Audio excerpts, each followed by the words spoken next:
SIT ಅಧಿಕಾರಿಗಳ ತನಿಖೆ ಕೇವಲ ಚಿನ್ನಯ್ಯನಿಗೆ ಮಾತ್ರ ಸೀಮಿತವಾಗಬಾರದು. ಅಲ್ಲಿ ಅಸಹಜವಾಗಿ ಸಾವನ್ನಪ್ಪಿರುವಂತಹ ಯಾರು ಮಹಿಳೆಯರು ಮತ್ತೊಬ್ರು ಮಗದೊಬ್ರು ಯಾರಿದಾರಲ್ಲ ಅದು ಹೇಗಾಯ್ತು ಅನ್ನೋದ್ರ ಬಗ್ಗೆ ತನಿಖೆ ಆಗಬೇಕು. ಹೆಣ್ಣು ಮಕ್ಕಳ ಸಾವಿನ ಬಗ್ಗೆ ತನಿಖೆ ಆಗಬೇಕು. ಅಸಹಜವಾಗಿ ಸಾವನ್ನಪ್ಪಿರುವವರ ಕುರಿತಾಗಿಯೂ ಕೂಡ ತನಿಖೆ ಆಗಬೇಕು. ಕೊಂದವರು ಯಾರು ಅನ್ನೋದು ಬಯಲಾಗಬೇಕು ಅಂತ ಹೇಳಿ ನಾಗಲಕ್ಷ್ಮಿ ಚೌಧರಿ ಆಗ್ರಹಿಸಿದ್ದಾರೆ. ನಾಗಲಕ್ಷ್ಮಿ ಚೌಧರಿ ಮಹಿಳಾ ಆಯೋಗದ ಅಧ್ಯಕ್ಷೆ. 20 ವರ್ಷಗಳಲ್ಲಿ ಧರ್ಮಸ್ಥಳದಲ್ಲಿ ಆದ ಸಾವಿನ ತನಿಖೆಗೆ ಪತ್ರವನ್ನ ಬರೆದಿದ್ದಾರೆ. ವಿಸ್ತೃತ ತನಿಖೆಗೆ ಆಗ್ರಹಿಸಿ ಸರ್ಕಾರಕ್ಕೆ ನಾಗಲಕ್ಷ್ಮಿ ಪತ್ರ ಬರೆದಿದ್ದಾರೆ. ಕೊಂದವರು ಯಾರು ಹೆಸರಿನಲ್ಲಿ ಪತ್ರವನ್ನ ಬರೆದಿದ್ದಾರೆ. ಹಾಗೆ ಸಹಿ ಸಂಗ್ರಹ ಅಭಿಯಾನವನ್ನು ಕೂಡ ಮಾಡಿದ್ದಾರೆ. ಎಸ್ಐಟಿ ತನಿಖೆ ಚಿನ್ನಯ್ಯನಿಗೆ ಸೀಮಿತ ಆಗಬಾರದು ಅಂತೇಳಿ ನಾಗಲಕ್ಷ್ಮಿ ಚೌಧರಿ ಹೇಳಿದ್ದಾರೆ. ಮಹಿಳಾ ಆಯೋಗದ ಅಧ್ಯಕ್ಷೆ ನಾಗಲಕ್ಷ್ಮಿ ಚೌಧರಿ.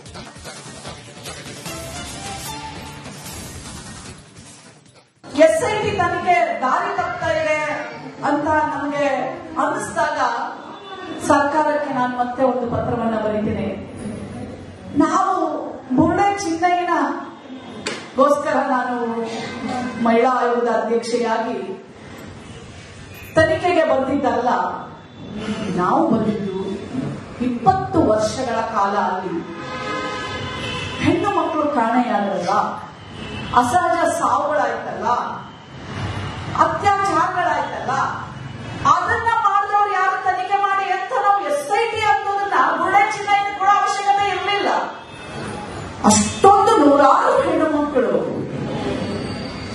ಈ ತರ ಘಟನೆಗಳಲ್ಲೆಲ್ಲ ಮಾಯ ಆಗೋದ್ರಲ್ಲ, ಕಾಣೆ ಆಗೋದ್ರಲ್ಲ, ಯಾರು ಅವರೆಲ್ಲ ಕೊಂದವರು ಅದು ತನಿಖೆ ಆಗ್ಬೇಕಪ್ಪ.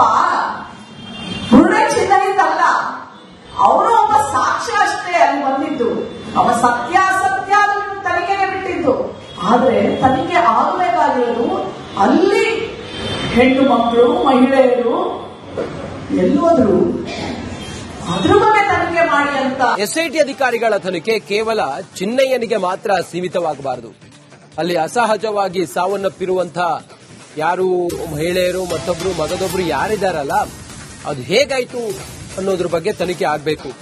ಹೆಣ್ಣು ಮಕ್ಕಳ ಸಾವಿನ ಬಗ್ಗೆ ತನಿಖೆ ಆಗಬೇಕು. ಅಸಹಜವಾಗಿ ಸಾವನ್ನಪ್ಪಿರುವವರ ಕುರಿತಾಗಿಯೂ ಕೂಡ ತನಿಖೆ ಆಗಬೇಕು. ಕೊಂದವರು ಯಾರು ಅನ್ನೋದು ಬಯಲಾಗಬೇಕು ಅಂತ ಹೇಳಿ ನಾಗಲಕ್ಷ್ಮಿ ಚೌಧರಿ ಆಗ್ರಹಿಸಿದ್ದಾರೆ. ನಾಗಲಕ್ಷ್ಮಿ ಚೌಧರಿ ಮಹಿಳಾ ಆಯೋಗದ ಅಧ್ಯಕ್ಷೆ. 20 ವರ್ಷಗಳಲ್ಲಿ ಧರ್ಮಸ್ಥಳದಲ್ಲಿ ಆದ ಸಾವಿನ ತನಿಖೆಗೆ ಪತ್ರವನ್ನ ಬರೆದಿದ್ದಾರೆ. ವಿಸ್ತೃತ ತನಿಖೆಗೆ ಆಗ್ರಹಿಸಿ ಸರ್ಕಾರಕ್ಕೆ ನಾಗಲಕ್ಷ್ಮಿ ಪತ್ರ ಬರೆದಿದ್ದಾರೆ. ಕೊಂದವರು ಯಾರು ಹೆಸರಿನಲ್ಲಿ ಪತ್ರವನ್ನ ಬರೆದಿದ್ದಾರೆ. ಹಾಗೆ ಸಹಿ ಸಂಗ್ರಹ ಅಭಿಯಾನವನ್ನು ಕೂಡ ಮಾಡಿದ್ದಾರೆ. ಎಸ್ಐಟಿ ತನಿಖೆ ಚಿನ್ನಯ್ಯನಿಗೆ ಸೀಮಿತ ಆಗಬಾರದು ಅಂತೇಳಿ ನಾಗಲಕ್ಷ್ಮಿ ಚೌಧರಿ ಹೇಳಿದ್ದಾರೆ. ಮಹಿಳಾ ಆಯೋಗದ ಅಧ್ಯಕ್ಷೆ ನಾಗಲಕ್ಷ್ಮಿ ಚೌಧರಿ.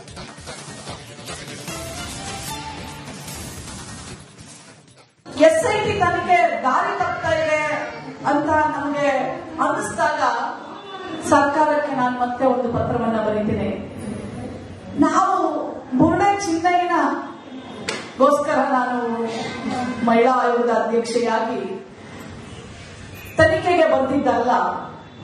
ನಾವು ಬಂದಿದ್ದು 20 ವರ್ಷಗಳ ಕಾಲ ಅಲ್ಲಿ ಹೆಣ್ಣು ಮಕ್ಕಳು ಕಾಣೆಯಾದ್ರಲ್ಲ, ಅಸಹಜ ಸಾವುಗಳಾಯ್ತಲ್ಲ, ಅತ್ಯಾಚಾರಗಳಾಯ್ತಲ್ಲ, ಅದನ್ನ ಮಾಡಿದವ್ರು ಯಾರು ತನಿಖೆ ಮಾಡಿ ಅಂತ ನಾವು ಎಸ್ಐಟಿ ಅನ್ನೋದನ್ನ ಬುರ್ಡೆ ಚಿನ್ನಯ್ಯನ ಕೂಡ ಅವಶ್ಯಕತೆ ಇರಲಿಲ್ಲ. ಅಷ್ಟೊಂದು ನೂರಾರು ಹೆಣ್ಣು ಮಕ್ಕಳು ಈ ತರ ಘಟನೆಗಳಲ್ಲೆಲ್ಲ ಮಾಯ ಆಗೋದ್ರಲ್ಲ, ಕಾಣೆ ಆಗೋದ್ರಲ್ಲ, ಯಾರು ಅವರೆಲ್ಲ ಕೊಂದವರು ಅದು ತನಿಖೆ ಆಗ್ಬೇಕಪ್ಪ. ಬುರ್ಡೆ ಚಿನ್ನಯ್ಯನಲ್ಲ, ಅವನು ಒಬ್ಬ ಸಾಕ್ಷ್ಯ ಅಷ್ಟೇ ಅಲ್ಲಿ ಬಂದಿದ್ದು. ಅವ ಸತ್ಯಾಸತ್ಯ ತನಿಖೆಗೆ ಬಿಟ್ಟಿದ್ದು. ಆದ್ರೆ ತನಿಖೆ ಆಗಬೇಕಾಗಿರೋದು ಅಲ್ಲಿ ಹೆಣ್ಣು ಮಕ್ಕಳು ಮಹಿಳೆಯರು ಎಲ್ಲೋದ್ರು ಅದ್ರ ಬಗ್ಗೆ ತನಿಖೆ ಮಾಡಿ ಅಂತ. ಎಸ್ಐಟಿ ಅಧಿಕಾರಿಗಳ ತನಿಖೆ ಕೇವಲ ಚಿನ್ನಯ್ಯನಿಗೆ ಮಾತ್ರ ಸೀಮಿತವಾಗಬಾರದು. ಅಲ್ಲಿ ಅಸಹಜವಾಗಿ ಸಾವನ್ನಪ್ಪಿರುವಂತಹ ಯಾರು ಮಹಿಳೆಯರು ಮತ್ತೊಬ್ರು ಮಗದೊಬ್ರು ಯಾರಿದಾರಲ್ಲ ಅದು ಹೇಗಾಯ್ತು ಅನ್ನೋದ್ರ ಬಗ್ಗೆ ತನಿಖೆ ಆಗಬೇಕು. ಹೆಣ್ಣು ಮಕ್ಕಳ ಸಾವಿನ ಬಗ್ಗೆ ತನಿಖೆ ಆಗಬೇಕು. ಅಸಹಜವಾಗಿ ಸಾವನ್ನಪ್ಪಿರುವವರ ಕುರಿತಾಗಿಯೂ ಕೂಡ ತನಿಖೆ ಆಗಬೇಕು. ಕೊಂದವರು ಯಾರು ಅನ್ನೋದು ಬಯಲಾಗಬೇಕು ಅಂತ ಹೇಳಿ ನಾಗಲಕ್ಷ್ಮಿ ಚೌಧರಿ ಆಗ್ರಹಿಸಿದ್ದಾರೆ. ನಾಗಲಕ್ಷ್ಮಿ ಚೌಧರಿ ಮಹಿಳಾ ಆಯೋಗದ ಅಧ್ಯಕ್ಷೆ. 20 ವರ್ಷಗಳಲ್ಲಿ ಧರ್ಮಸ್ಥಳದಲ್ಲಿ ಆದ ಸಾವಿನ ತನಿಖೆಗೆ ಪತ್ರವನ್ನ ಬರೆದಿದ್ದಾರೆ. ವಿಸ್ತೃತ ತನಿಖೆಗೆ ಆಗ್ರಹಿಸಿ ಸರ್ಕಾರಕ್ಕೆ ನಾಗಲಕ್ಷ್ಮಿ ಪತ್ರ ಬರೆದಿದ್ದಾರೆ. ಕೊಂದವರು ಯಾರು ಹೆಸರಿನಲ್ಲಿ ಪತ್ರವನ್ನ ಬರೆದಿದ್ದಾರೆ. ಹಾಗೆ ಸಹಿ ಸಂಗ್ರಹ ಅಭಿಯಾನವನ್ನು ಕೂಡ ಮಾಡಿದ್ದಾರೆ. ಎಸ್ಐಟಿ ತನಿಖೆ ಚಿನ್ನಯ್ಯನಿಗೆ ಸೀಮಿತ ಆಗಬಾರದು ಅಂತೇಳಿ ನಾಗಲಕ್ಷ್ಮಿ ಚೌಧರಿ ಹೇಳಿದ್ದಾರೆ. ಮಹಿಳಾ ಆಯೋಗದ ಅಧ್ಯಕ್ಷೆ ನಾಗಲಕ್ಷ್ಮಿ ಚೌಧರಿ.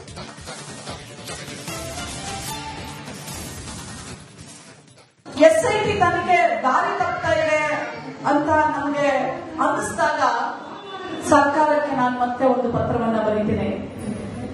ನಾವು ಬುರ್ಡೆ ಚಿನ್ನಯ್ಯನಗೋಸ್ಕರ ನಾನು ಮಹಿಳಾ ಆಯೋಗದ ಅಧ್ಯಕ್ಷೆಯಾಗಿ ತನಿಖೆಗೆ ಬಂದಿದ್ದಲ್ಲ.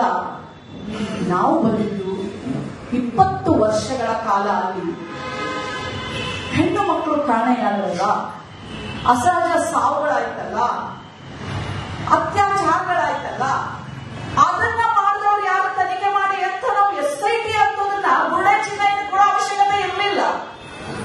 ಅಷ್ಟೊಂದು ನೂರಾರು ಹೆಣ್ಣು ಮಕ್ಕಳು ಈ ತರ ಘಟನೆಗಳಲ್ಲೆಲ್ಲ ಮಾಯ ಆಗೋದ್ರಲ್ಲ, ಕಾಣೆ ಆಗೋದ್ರಲ್ಲ, ಯಾರು ಅವರೆಲ್ಲ ಕೊಂದವರು? ಅದು ತನಿಖೆ ಆಗ್ಬೇಕಪ್ಪ.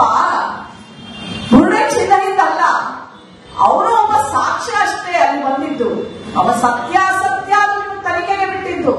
ಆದ್ರೆ ತನಿಖೆ ಆಗಬೇಕಾಗಿರೋದು ಅಲ್ಲಿ ಹೆಣ್ಣು ಮಕ್ಕಳು, ಮಹಿಳೆಯರು ಎಲ್ಲೋದ್ರು, ಅದ್ರ ಬಗ್ಗೆ ತನಿಖೆ ಮಾಡಿ ಅಂತ. ಎಸ್ಐಟಿ ಅಧಿಕಾರಿಗಳ ತನಿಖೆ ಕೇವಲ ಚಿನ್ನಯ್ಯನಿಗೆ ಮಾತ್ರ ಸೀಮಿತವಾಗಬಾರದು.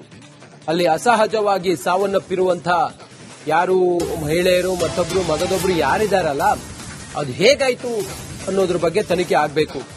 ಹೆಣ್ಣು ಮಕ್ಕಳ ಸಾವಿನ ಬಗ್ಗೆ ತನಿಖೆ ಆಗಬೇಕು. ಅಸಹಜವಾಗಿ ಸಾವನ್ನಪ್ಪಿರುವವರ ಕುರಿತಾಗಿಯೂ ಕೂಡ ತನಿಖೆ ಆಗಬೇಕು.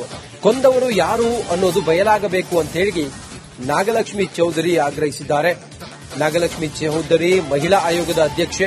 20 ವರ್ಷಗಳಲ್ಲಿ ಧರ್ಮಸ್ಥಳದಲ್ಲಿ ಆದ ಸಾವಿನ ತನಿಖೆಗೆ ಪತ್ರವನ್ನ ಬರೆದಿದ್ದಾರೆ. ವಿಸ್ತೃತ ತನಿಖೆಗೆ ಆಗ್ರಹಿಸಿ ಸರ್ಕಾರಕ್ಕೆ ನಾಗಲಕ್ಷ್ಮಿ ಪತ್ರ ಬರೆದಿದ್ದಾರೆ. ಕೊಂದವರು ಯಾರು ಹೆಸರಿನಲ್ಲಿ ಪತ್ರವನ್ನ ಬರೆದಿದ್ದಾರೆ. ಹಾಗೆ ಸಹಿ ಸಂಗ್ರಹ ಅಭಿಯಾನವನ್ನು ಕೂಡ ಮಾಡಿದ್ದಾರೆ. ಎಸ್ಐಟಿ ತನಿಖೆ ಚಿನ್ನಯ್ಯನಿಗೆ ಸೀಮಿತ ಆಗಬಾರದು ಅಂತೇಳಿ ನಾಗಲಕ್ಷ್ಮಿ ಚೌಧರಿ ಹೇಳಿದ್ದಾರೆ. ಮಹಿಳಾ ಆಯೋಗದ ಅಧ್ಯಕ್ಷೆ ನಾಗಲಕ್ಷ್ಮಿ ಚೌಧರಿ.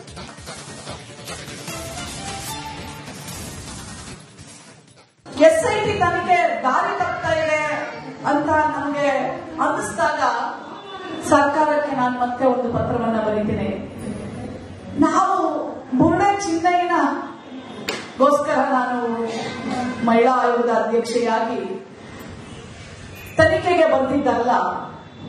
ನಾವು ಬಂದಿದ್ದು 20 ವರ್ಷಗಳ ಕಾಲ ಅಲ್ಲಿ ಹೆಣ್ಣು ಮಕ್ಕಳು ಕಾಣೆಯಾಗಲ್ಲ, ಅಸಹಜ ಸಾವುಗಳಾಯ್ತಲ್ಲ, ಅತ್ಯಾಚಾರಗಳಾಯ್ತಲ್ಲ, ಅದನ್ನ ಮಾಡಿದವ್ರು ಯಾರು ತನಿಖೆ ಮಾಡಿ ಅಂತ ನಾವು ಎಸ್ಐಟಿ ಅನ್ನೋದನ್ನ ಬುರ್ಡೆ ಚಿನ್ನಯ್ಯನ ಕೂಡ ಅವಶ್ಯಕತೆ ಇರಲಿಲ್ಲ. ಅಷ್ಟೊಂದು ನೂರಾರು ಹೆಣ್ಣು ಮಕ್ಕಳು ಈ ತರ ಘಟನೆಗಳಲ್ಲೆಲ್ಲ ಮಾಯ ಆಗೋದ್ರಲ್ಲ, ಕಾಣೆ ಆಗೋದ್ರಲ್ಲ, ಯಾರು ಅವರೆಲ್ಲ ಕೊಂದವರು? ಅದು ತನಿಖೆ ಆಗ್ಬೇಕಪ್ಪ. ಬುರ್ಡೆ ಚಿನ್ನಯ್ಯನಲ್ಲ, ಅವನು ಒಬ್ಬ ಸಾಕ್ಷ್ಯ ಅಷ್ಟೇ ಅಲ್ಲಿ ಬಂದಿದ್ದು. ಅವ ಸತ್ಯಾಸತ್ಯ ತನಿಖೆಗೆ ಬಿಟ್ಟಿದ್ದು. ಆದ್ರೆ ತನಿಖೆ ಆಗಬೇಕಾಗಿರೋದು ಅಲ್ಲಿ ಹೆಣ್ಣು ಮಕ್ಕಳು, ಮಹಿಳೆಯರು ಎಲ್ಲೋದ್ರು,